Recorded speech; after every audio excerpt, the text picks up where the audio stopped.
শরীকে কোরবানি দিলে সবাইকে কি সমান টাকা দিতে হবে? সামর্থ্যের ভিত্তিতে কেউ কম বেশি দিলে অসুবিধা হবে কিনা?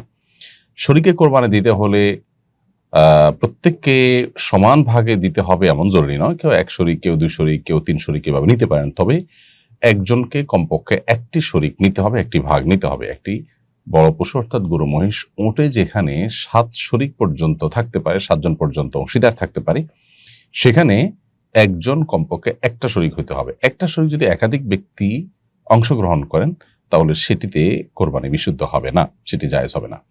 কারণ ভগ্নাংশ দিয়ে কোরবানি দেওয়া চলবে না, পূর্ণাঙ্গ একটা অংশ থাকতে হবে। কারণ যদি টাকা কম থাকে তাহলে বাকিরা তাকে টাকা দিয়ে একটা অংশের মালিক করে দিবে, যেটা আমরা তোমাকে টাকা দিয়ে হেল্প করলাম, সহযোগিতা করলাম, দান করলাম, তুমি এটা দিয়ে কোরবানি করো।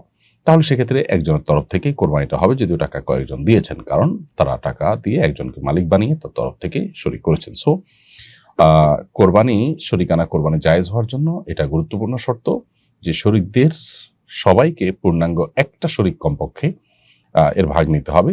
কেউ চাইলে ২, ৩, ৪, ৫ যে কোনো সংখ্যক ভাগ তিনি নিতে পারেন, কিন্তু একটা ভাগ পূর্ণাঙ্গ হতে হবে। এক ভাগ এটাকে আবার ভাগ করে একাধিক ব্যক্তি নিতে পারবে না। তাহলে সেক্ষেত্রে কারোর কোরবানি কিন্তু সহিহ হবে না।